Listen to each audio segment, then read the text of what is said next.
프로토콜의 세 번째 섹션, 프레임 릴레이입니다. 프레임 릴레이는 X25의 패킷 전송 기술을 고속의 데이터 통신에 적합하도록 개선한 기술입니다. 즉, 기존의 저속의 X25 서비스를 좀 더 고속으로 바꾸자. 그래서 만들어진 거고요. 패킷 교환 방식의 장점인 전송의 효율성과 회선 교환 방식의 장점인 고속 전송, 이 두 가지를 결합한 것입니다. 그래서 순서 제어나 저장 후 전송, 에러 복구 처리 절차 등을 생략시킴으로써 전송 능력을 향상시켰고요. 프레임 릴레이를 만든 회사는 1990년대에 덱과 노던텔레콤, 시스코, 스트라타콤이 공동으로 규격을 발표했습니다. 그래서 이 규격은 지금 NC 606, 617, 618, CCI-TT, 122, 233 있고요. 그 다음에 Q922, 933 이런 식의 다양한 표준들이 있습니다. 그래서 세 번째 부분이 약간 이해가 안 되실 수도 있는데요. 이러한 순서 제어, 전송, 저장 후 전송, 에러 복구 이런 거를 처리 절차를 생략시켰다. 그럼 어떻게 하느냐? 라고 의문을 가지실 수도 있는데요. X25는 이런 걸 다 가지고 있었습니다. 그래서 시그널링이 너무 많이 데이터가 필요해서 이 고속의 데이터 통신이 안 됐던 건데요. 통신망이 발전함에 따라서 이러한 에러가 비약적으로 줄었다는 거죠. 에러율이 줄었기 때문에 굳이 이런 거를 하위 레벨의 프로토콜에서 다 처리를 할 필요가 없다. 그래서 프레임 릴레이가 많이 사용이 된 거고요. 또한 이런 게 필요하면 이런 거는 소프트웨어적으로 상위 계층에서 처리를 하면 된다. 그래서 프레임 릴레이가 X25를 대체하게 되었습니다. X25와 프레임 릴레이를 비교해 보겠습니다.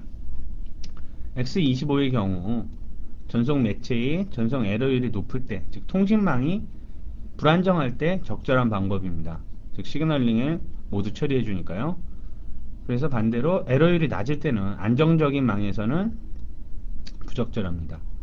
이와 반대로 프레임 릴레이는 데이터 패킷과 제어 패킷을 분리해서 전송을 하고요. 프레임 릴레이 망에서는 에러 제어나 흐름 제어는 하지 않습니다. 이런 게 만약에 필요할 경우에는 사용자의 상위 계층에서 수행한다. 그만큼 통신망의 안정도가 높아졌다는 거죠. 그렇기 때문에 그러한 이런 에러 제어나 흐름 제어를 할 필요가 예전보다 많이 줄었다. 그래서 사용이 많이 되는 겁니다. 계층 비교 그림을 보시면요. 물리계층은 같죠. 어차피 여기는 전송이니까요. X25의 경우에서는 LAPB였는데 프레임 릴레이는 이렇게 두 개로 나누어서 LAPF 코어와 LAPF 컨트롤로 구분이 되었습니다. 그럼 지금까지 말씀드린 여러가지 프레임 릴레이의 특징들을 정리를 해보겠습니다. 첫 번째, 상위 계층에서 오류 복구나 재전송을 담당을 한다. 프레임 릴레이 망 내에서는 담당을 안 한다고 그랬었죠. 경로 설정이 가능하다. 세 번째로, 전송 속도를 향상시켜서 지연을 감소한다. 이렇게 할 수 있는 이유는 통신망의 안정성이 올라갔기 때문입니다. 통신망이 불안정하면 속도를 올리면 문제가 생기겠죠. 망은 불안정한데 보냈다, 끊겼다, 보냈다, 끊겼다 이러는데 속도만 향상시키면 어차피 이만큼의 데이터를 보내야 되는데 이만큼 보냈다가 링크 끊어지고 이만큼 보냈다 끊어지고 이렇게 되면 계속 재전송을 해야 되니까 시간이 엄청나게 오래 걸리겠죠. 망이 그만큼 안정화됐기 때문에 이 세 번째 특징이 가능한 겁니다. 그리고 망 내부의 기능이 단순화한다. 이 얘기는 이러한 오류를 복구하거나 재전송하는 기능 같은 경우는 다 상위 계층에서 한다고 그랬죠. 그러니까 상대적으로 프레임 릴레이 망 자체는 더 단순해진 겁니다. 그리고 다섯 번째로 물리적 링크에 복수의 논리적인 가상회선을 설정한다. 상당히 중요한 개념인데요. 이 서브 인터페이스의 개념입니다. 라우터가 있으면 라우터에 시리얼 인터페이스가 있다. 물리적으로 하나죠. 지금 라우터 A와 라우터 B를 연결하는데 하나의 인터페이스죠.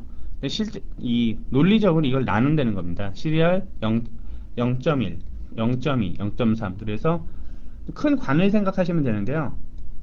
이렇게 파이프죠. 파이프가 있는데 이걸 확대한 그림입니다. 요만큼은 0.1에 할당하고 요만큼은 0.2에 할당하고 이런 식으로 구분을 해버린다는 거죠. 그래서 논리적인 가상회선으로 설정을 할 수가 있다 이 얘기고요. 만과 단말 사이에는 PVC마다 DAC의 값을 설정한다. 구체적인 용어들은 그 다음 슬라이드에서 다음 슬라이드나 다음 슬라이드에서 설명을 드리겠습니다. 이런 특징이 있다는 걸 기억을 해두시고요. 마지막으로 데이터 처리 절차만을 규정한다. 같은 얘기입니다.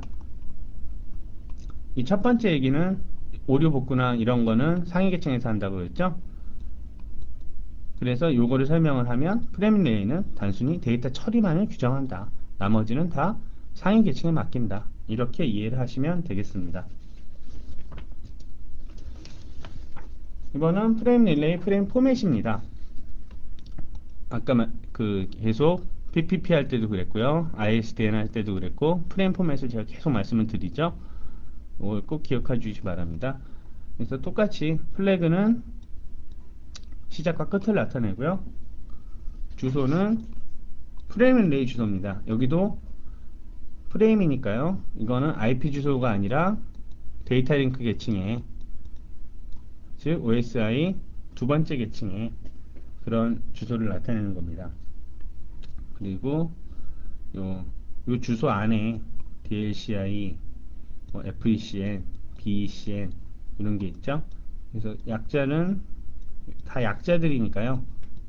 요 뜻들은 꼭 기억해 주시기 바랍니다. 그러니까 용어 자체를 기억을 해야 되거든요. Delta Link Connection Identifier, Forward Explicit Congestion Notification, Backward Explicit Congestion Notification, Discard Eligibility Bit 뭐 이런 식의 단어 자체를 외우셔야 됩니다. 뜻은 다음 슬라이드에서 말씀드리고요. 그래서 프레임 릴레이 용어입니다. 그래서 앞장에서 말씀드린 뭐 여러 가지 그런 게 있었죠. 뭐 BECN, FECN, 뭐 DACI 그 개념들인데요.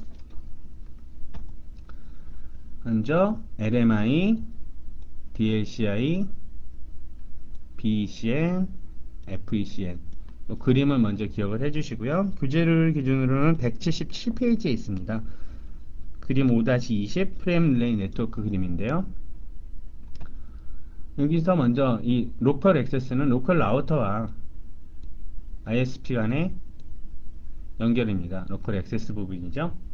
이 부분을 액세스 레이트라고 그러는데요. 액세스 레이트는 프레임 릴레이 네트워크와 라우터를 연결하는 속도입니다. 즉 대역폭이죠. 프레임 릴레이 네트워크, 이게 프레임 릴레이 네트워크이고요.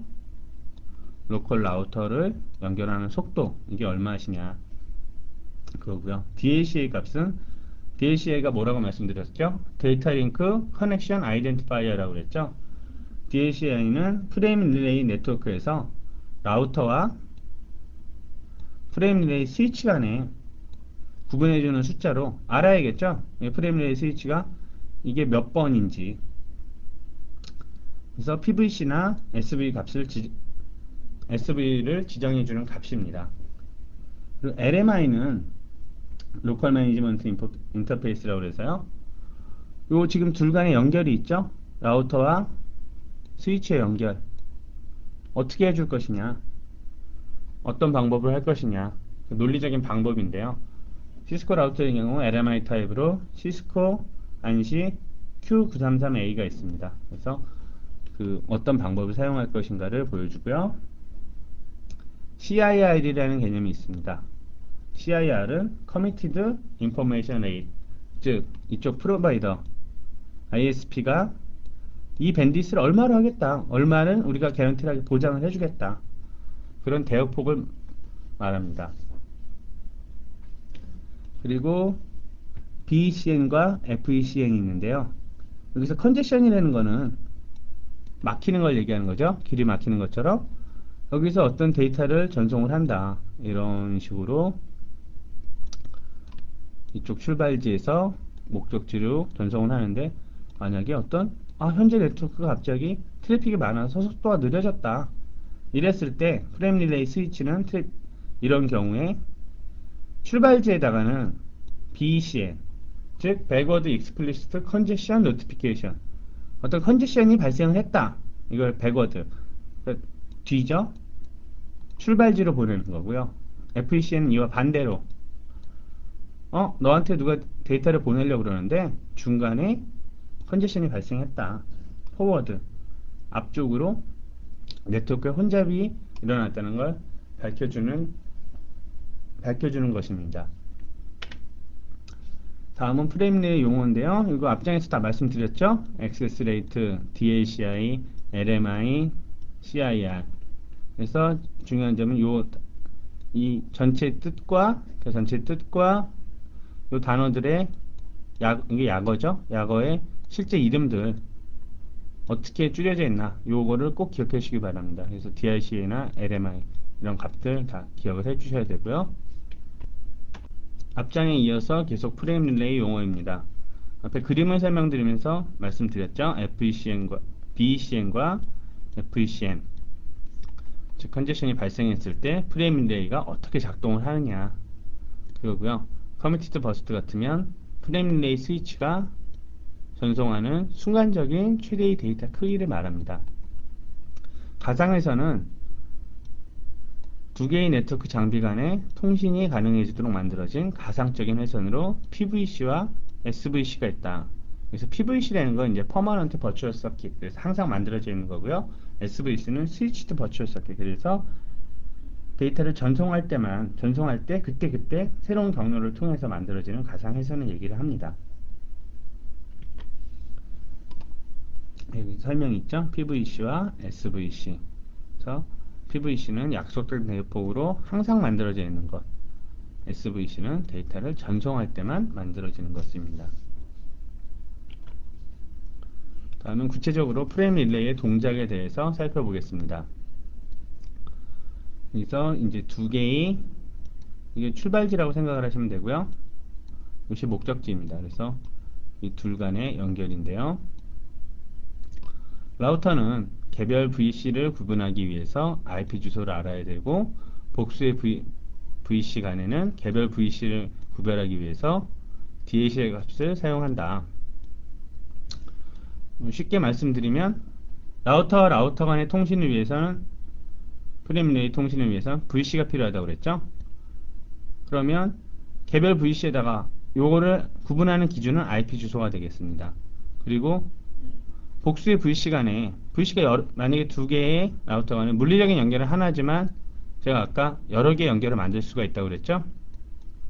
이랬을 때 어느 연결이 어느 연결인가, 이걸 알기 위해서 사용되는 값이 바로 DACI입니다. 그래서 InARP는, 인버스 ARP는 라우터가 동적으로 프레임 릴레이 맵을 생성한다. 여기서 동적이라는 거는 자동적으로 해준다는 거거든요.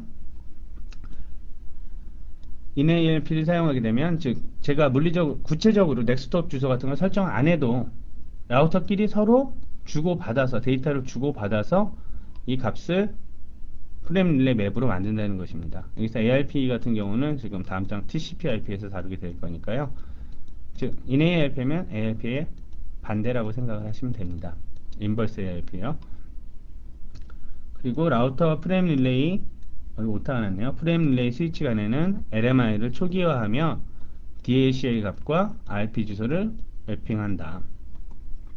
마지막으로 사용자가 프레임 릴레이 맵 테이블을 설정해 줄 수도 있다. 이거 같은 경우는 요 두 번째 단계, InARP를 사용하지 않고 제가 매뉴얼로 스태틱하게 직접적으로 설정해 주는 것을 얘기를 합니다. 그래서 조금 요것만 보시면 이거 말이 너무 어렵다 그러실 수도 있죠. 실제로 매우 간단합니다. 요 위에 그림을 보시면 되거든요. 그래서 라우터, 이 출발지 라우터의 라우팅 테이블을 보면 10 네트워크로 가기 위해선, 10 네트워크는 여기죠. 여기로 가기 위해선 넥스트 홉은 이거다. 172.16.1.2, 바로 요 인터페이스가 되겠습니다. 프레임 릴레이 맵을 보면 얘를 가려면 172.1.2를 가기 위해서는 복수의 VC가 있을 때요. DCI 100번을 이용해라. 그러면 특정한 한 VC를 이용해서 일로 이 목적지로 가게 됩니다. 다음은 프레임 릴레이의 시그널링입니다. 그러니까 앞에서는 제가 프레임 릴레이 설정을 크게 전체를 얘기해 드린 거고요. 그냥 보다 구체적으로 각 단계가 어떻게 되는 겁니다. 어떻게 연결이 되는지를 보여줍니다. 이쪽 출발지와 목적지 라우터의 연결을 위해서는 먼저 LMI 로컬 매니지먼트 인터페이스의 기능을 살펴봐야 되는데요. PVC의 동작 상태를 결정하고요. 퍼머넌트 버추얼 서킷이죠. 그러니까 둘 간의 버추얼 서킷의 동작 상태. 그 다음에 동작 상태를 알기 위해서는 키벌라이브 패킷이라는 걸 보냅니다. 송수신하는데요. 즉 살아있다는 거. 나 지금 정상이야. 나 데이터 보낼 거야. 이거를 뭐 10초에 한 번씩 보낸다든가 이런 식으로 주기적으로 보냅니다. 나는 괜찮은데 너는 정상이니 나도 괜찮어. 주고받죠? 다시 또 보내고요. 다시 그러면 나도 괜찮아. 다시 이렇게 주고받는 개념으로 생각을 하시면 됩니다. 시스코 라우터에서 사용하는 타입은요. 사용할 수 있는 LMI 타입은 ANSI, 시스코, Q933A가 있는데요. 기본 디폴트 값은, 즉 기본 값은 시스코입니다. 그래서 나머지 ANSI나 Q933A는 언제 사용하느냐? 전 세계에 있는 모든 프레임 릴레이 네트워크가 시스코 장비만을 쓰는 건 아니죠. 즉 이쪽은 시스코 장비인데 반대쪽은 시스코 장비가 아니다. 또는 프레임 릴레이 스위치는 시스코 게 아니다. 이렇게 되면 이때는 뭐 국제 표준인 ANSI나 Q933을 사용하게 됩니다. 근데 양쪽이 다 시스코다.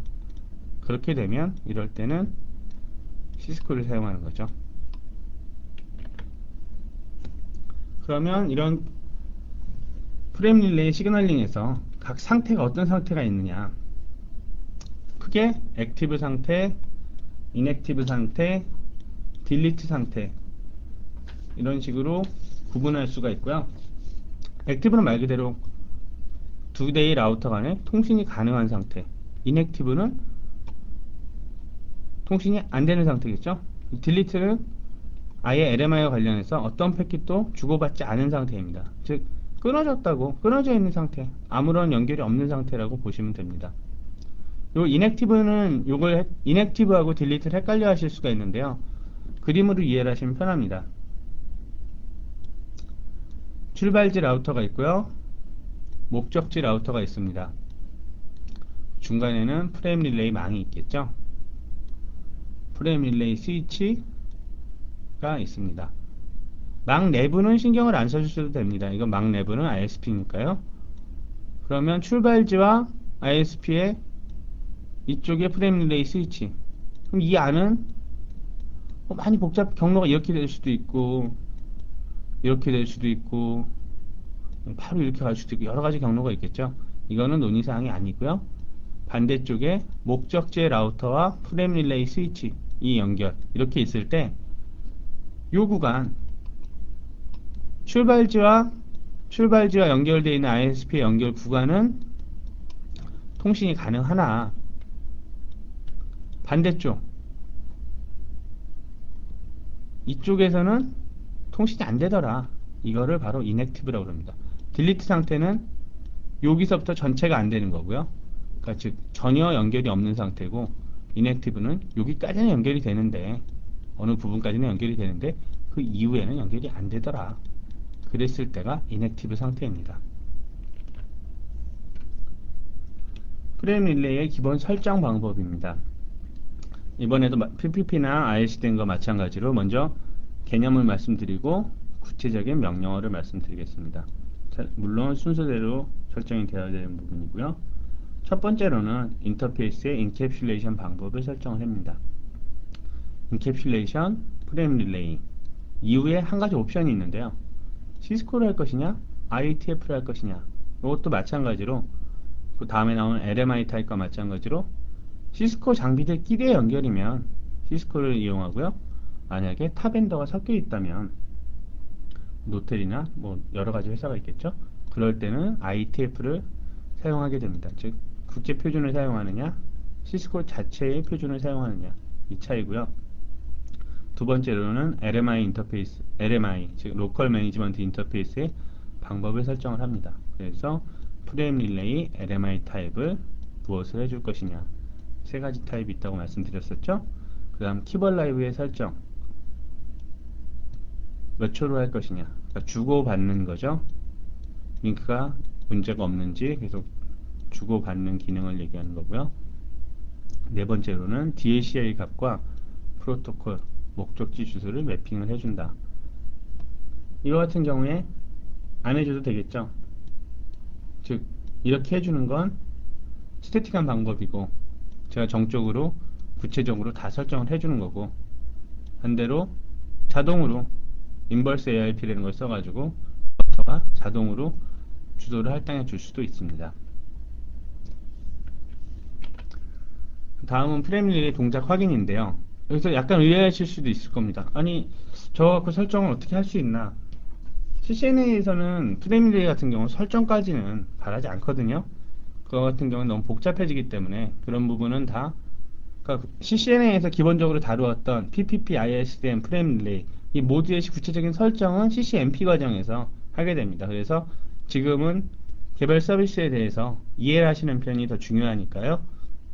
이해 개념 위주로 학습을 하시면 되겠습니다. 단 시험에서는 이런 식으로 그 설정에 대해서 묻지 않으면서도 동작 확인, 즉 show 명령어들을 써갖고 이 출력 값들을 가끔 분석하는 건 출제가 돼요. 그렇기 때문에 제가 이제 이런 설정은 개념 위주로 설명을 했지만 이 동작 확인에서는 구체적인 이 출력물을 보여드리는 이유가 이거는 해석을 할 수 있어야 되기 때문입니다. 또한 어떠한 show 명령어를 썼을 때 어떠한 값들을 보여주냐, 프레임릴레이 LMI라든가 좀 다룰 프레임릴레이 백 이런 show 명령어를 쓰면 어떤 값을 보여주냐, 이거를 꼭 기억해 주시기 바랍니다. show 프레임릴레이, 먼저 show 프레임릴레이 LMI입니다. LMI는 현재 설정된 프레임릴레이가 설정된 인터페이스가 DTE인지 NNI인지를 보여주고 LMI 설정 값을 보여줍니다. 그리고 그 빨갛게 된 부분 있죠? 프레임 릴레이는 DTE로 작동하고 있고 LMI 타입은 한시다. 두 번째로 프레임 릴레이 맵입니다. 즉 프레임 릴레이 맵이라는 게 아까 어떻게 이 목적지와 출발지와 목적지가 연결이 되느냐, 이 VC 관계를 DLC의 값과 IP 주소의 매핑을 보여주는 거였죠. 여기서는 시리얼 1번 인터페이스는 IP가 이건데 10.108.177.177인데 DLCI가 177로 할당이 되어 있다. 할당되는 방법은 스태틱이다. 아까 스태틱 말고 제가 뭐가 있었다고 말씀드렸죠? 인버스 ARP가 있었죠? 인버스 ARP는 다이나믹하게 라우터가 자동으로 찾아주는 방법이고, 스태틱은 제가 임의로 설정을 해줘야 되는 부분입니다. 그리고 인캡슐레이션 방법이 무엇이냐, 인캡슐레이션 프레임 릴레이 이외 옵션이 시스코다. 그래서 쇼 프레임 릴레이 맵은 이런 관계를 보여주고요. 마지막으로 쇼 프레임 릴레이 PVC입니다. PVC는 요 PVC와 DACA 값, 요 구체적인 출력물을 볼까요? DACA 값, DACI UCG 이런 것들을 보여주고요. 여기서 로컬이라는 거는 라우터를 DTE 장비를 사용할 경우를 얘기하고요. PVC의 동작 상태, PVC 스테이터스라고 되어 있죠. 스태틱이나 다이나믹이 있겠죠. 그 상태를 보여주고, PVC가 만들어진 시간과 PVC 상태가 마지막으로 변경된 시간, 이런 것까지 보여줍니다. 보시면 아까 BECN, FECN 이런 거 있었죠. 컨제션이 발생했을 때 프레임 릴레이 스위치가 출발지 쪽으로 보내는 거는 BECN, 목적지 쪽으로 보내는 건 FECN이었죠. 이런 패킷이 몇 개가 있었나 이것까지도 보여줍니다. 뭐 D비트 이런 게 어떻게 됐나도 보여주고요. 앞에서 말씀드렸던 PVC가 만들어진 시간 3D00H 되면 3일이 지났다는 거죠. 그리고 마지막으로 PVC 상태가 바뀐 시간은 이틀하고 22시간 전 이런 식입니다. 이번 장에서는 CCNA에서 다루는 세 가지 주요 WAN 프로토콜 PPP와 ISDN, 프레임 릴레이에 대해서 알아보았습니다. 다음 장에서는 본 교재의 네트워크 기본 이론 중에서 마지막 장인 TCP/IP와 서브네팅입니다. TCP/IP는 라우팅과 함께 CCNA 시험에서 매우 중요한 부분이고요. 또 현재 인터넷의 기본이 되는 부분이죠. 기본이 되는 프로토콜이기 때문에 철저하게 학습을 해주시는 편이 좋습니다. 그리고 다음 장까지 내용이 좀 많이 딱딱한 내용이고요. 기초가 되니까 기초가 되면서도 딱딱하고 그래서 좀 지루하실 수 있고 그런데 그 이후에는 이제 라우터나 스위치 이제 실제 보다 약간 기본 이론 위에 있는 뭐 고급 기술이라고도 할 수 있고 아니면 뭐 좀 특정 기술이라고도 할 수 있겠죠. 시스코 나름대로의 특징들 이런 게 있으니까요. 조금 덜 지루하실 겁니다. 그러니까 다음 장까지만 더 힘을 내셔서 학습하시기 바랍니다.